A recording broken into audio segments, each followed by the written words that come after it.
of BSc first year. Today's topic is gradient of a scalar field. आज का हमारा जो टॉपिक है वो है स्केलर फील्ड का ग्रेडियंट। अब अगर हमें स्केलर फील्ड का ग्रेडियंट निकालना है तो सबसे पहले हमें पता होना चाहिए स्केलर फील्ड होती क्या है। तो let's start with scalar field.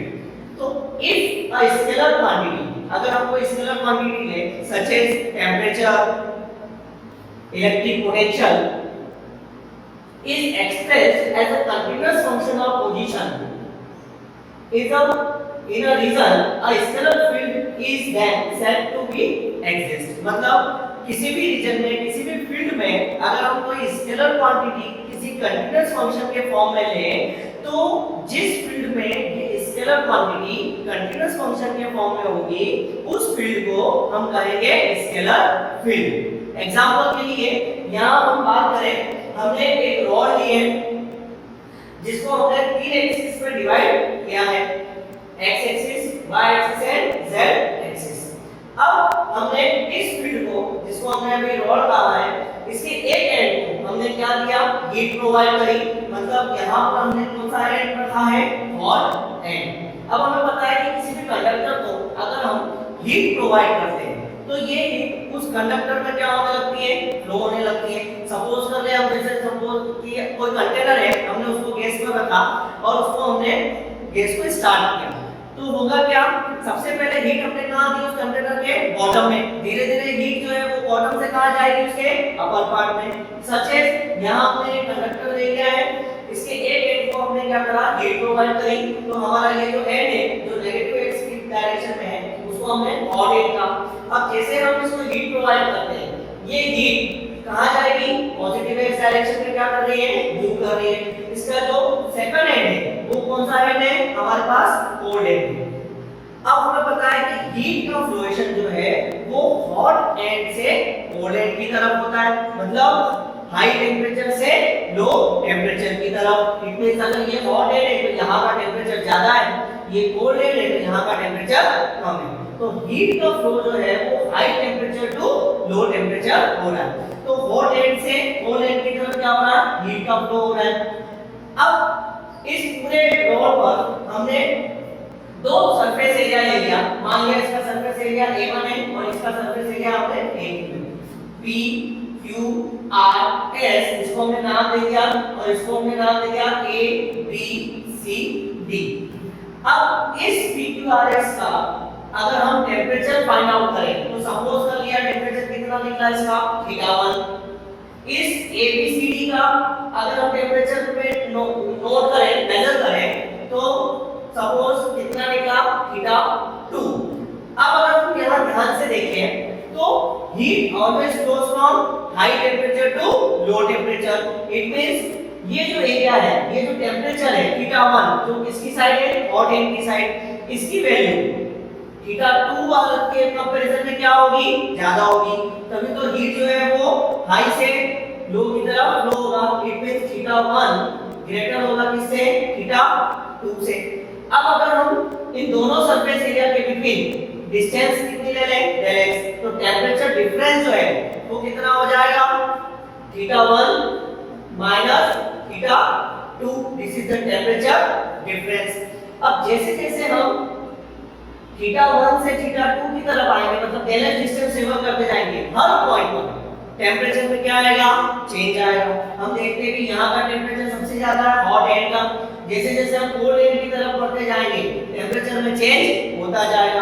Her point पर टेम्परेचर क्या हो रहा है, चेंज हो रहा है। इट मींस कंटीन्यूअसली क्या हो रहा है, टेम्परेचर में चेंज आ रहा है। अब चूंकि टेम्परेचर कौन सी क्वांटिटी है, स्केलर क्वांटिटी है, तो ये जो फील्ड है जिसके अंदर हम टेम्परेचर के चेंज को बता रहे हैं continuously, this is called scalar field. So अभी हमने स्केलर फील्ड की बात करी। अब स्केलर फील्ड में हमने एक चीज देखी थी कि जब हम हॉट एंड से कोल्ड एंड की तरफ जाते हैं, it means positive x direction में अगर हम मूव करते हैं तो टेम्परेचर जो है वो चेंज हो रहा है। अच्छा अब यहां देखें कि हॉट एंड का टेम्परेचर ज्यादा था, कोल्ड एंड का टेम्परेचर कम है। हॉट एंड की तरफ θ1 की वैल्यू θ2 से ज्यादा है। अब अगर हम डायरेक्शन चेंज कर दें, इट मींस कोल्ड एंड से हॉट एंड की तरफ अगर हम मूव करें तो क्या होगा, तो सबसे पहले हम थीटा 2 पर आएंगे, फिर थीटा 1 पर। तो यहाँ हम देखेंगे कि कोऑर्डिनेट में इसका टेम्परेचर कम है और इसका टेम्परेचर ज्यादा है। मतलब जब हम कोल्ड एंड से हॉट एंड की तरफ जा रहे हैं तो टेम्परेचर इंक्रीज हो रहा है, जब हम हॉट एंड से कोल्ड एंड की तरफ जा रहे हैं तो टेम्परेचर डिक्रीज हो रहा है। इट मींस डायरेक्शन चेंज करने से टेम्परेचर में भी क्या हुआ, चेंज आ गया। तो डायरेक्शन चेंज करने पर अगर वैल्यू चेंज हो जाए तो उसे हम क्या कहेंगे, वेक्टर क्वांटिटी कहेंगे। पर चूंकि यहाँ पर टेम्परेचर क्या है, स्केलर क्वांटिटी है, तो इस चेंज को जो स्पेस रेट वेरिएशन हो रहा है पोजीशन के हिसाब से, उसको हम रिप्रेजेंट करने के लिए एक ऑपरेटर की बात करेंगे। इस ऑपरेटर को हम कहते हैं डेल ऑपरेटर। तो सबसे पहले अगर हमें ग्रेडियंट ऑफ स्केलर फील्ड समझना है तो हमें बात करनी पड़ेगी किसकी, डेल ऑपरेटर की। तो ये डेल ऑपरेटर होता क्या है, तो द डेल ऑपरेटर जिसे हम इस सिंबल से रिप्रेजेंट करते हैं इज अ वेक्टर ऑपरेटर। ये एक वेक्टर ऑपरेटर होता है which represents the space rate variation of a scalar field. Scalar field में जो वेरिएशन होता है उसको रिप्रेजेंट करने के लिए हम इस डेल ऑपरेटर का जो है वो यूज करते हैं।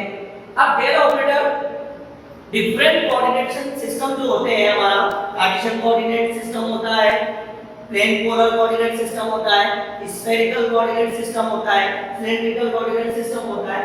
तो कार्टेशियन कोऑर्डिनेट सिस्टम में डेल ऑपरेटर को i cap del by del x plus j cap del by del y plus k cap del by del z से रिप्रेजेंट करते हैं।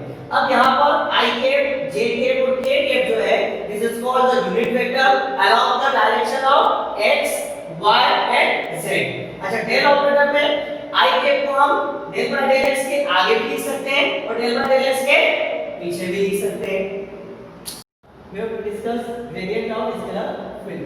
तो let a scalar function at a point, मान लिया कोई scalar function है इस पॉइंट पर x y और z पॉइंट पर, be represented by, इसको हमने रिप्रेजेंट किससे करा, phi x y z से।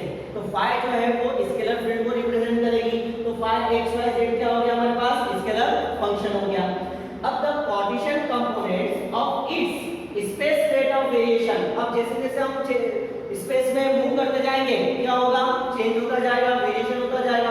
तो कार्टेशियन कंपोनेंट जो होंगे किसमें, इस स्केलर फील्ड phi में of its space rate of variation along three mutually perpendicular axes x y and z are represented by respectively कितने होंगे, तो रिप्रेजेंटेड हम इसको कैसे करेंगे, del phi by del x, मतलब phi में चेंज हो रहा है x के according, del phi by del y phi में चेंज हो रहा है y के according, and del phi by del z phi में चेंज हो रहा है किसके अकॉर्डिंग, z के अकॉर्डिंग। तो ये del phi by del x, del phi by del y, del phi by del z, ये हमारे पास क्या है, ये कार्टेशियन कंपोनेंट्स है किसके, स्पेस रेट वेरिएशन के, किसमें, स्केलर फील्ड में म्यूचुअली परपेंडिकुलर इस तीन एक्सिस के अलावा।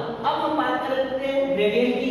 तो ये जो स्केलर फंक्शन है हमारे पास phi, इसका जो ग्रेडियंट होगा phi का, हमने क्या लिखा, grad phi is equal to, तो टाइम में चेंज हो रहा है phi का del phi by del x, del phi by del y और del phi by del z का स्पेस वेरिएशन में, तो x एक्सिस से अलोंग यूनिट वेक्टर हमने लगाया i cap del phi by del x plus j cap del phi by del y plus k cap del phi by del z।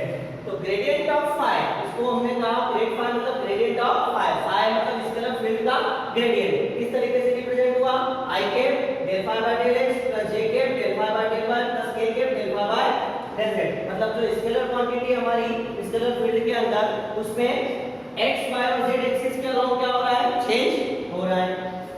Mathematically अब अगर हम ध्यान से देखें तो इनमें phi जो है वो कॉमन फंक्शन है, phi को हमने कॉमन ले लिया तो हमारे पास यहाँ बचा i cap del by del x plus j cap del by del y plus k cap del by del z। phi हमने कॉमन लिया था, इस phi को हमने यहाँ पीछे बता दिया। अब इससे पहले हमने डेल ऑपरेटर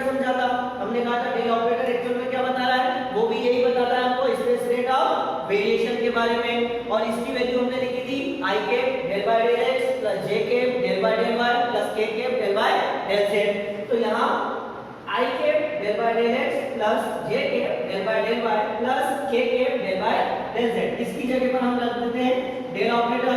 यहाँ हमने यूज करा डेल ऑपरेटर, डेल ऑपरेटर साथ में हमारे पास आ गया क्या फाई। तो ग्रेडियंट ऑफ फाई को हम इस फॉर्म में भी रिप्रेजेंट करते हैं। This is called gradient of scalar field. अब हमने कहा था कि जो डेल ऑपरेटर है ये क्या है, एक वेक्टर फंक्शन को रिप्रेजेंट करता है। तो किसी भी स्केलर फील्ड का, किसी भी स्केलर फील्ड जिसको हमने क्या कहा था फाई, इसका अगर हम ग्रेडियंट लें तो स्केलर फील्ड का ग्रेडियंट जो है वो ऑलवेज क्या होगा, वेक्टर होगा। It means the gradient of scalar field is vector. जैसे हमने टेम्परेचर की बात करी थी कि टेम्परेचर जो है वो स्केलर फील्ड होता है, पर जैसे जैसे हम मूविंग करते हैं टेम्परेचर में क्या आ रहा है, चेंज हो रहा है डायरेक्शन के हिसाब से। तो टेम्परेचर का ग्रेडियंट अगर हम लें तो ग्रेडियंट ऑफ टेम्परेचर ये कौन सा फंक्शन होगा हमारे पास, एक वेक्टर फंक्शन होगा। तो स्केलर फील्ड का ग्रेडियंट ऑलवेज एक वेक्टर क्वांटिटी होता है। सो नाउ आज के लिए बस इतना ही। I hope you understood clearly कि ग्रेडियंट एक्चुअल में होता क्या है। फर्दर टॉपिक जो है हम हमने नेक्स्ट वीडियो में बताएंगे। Thank you.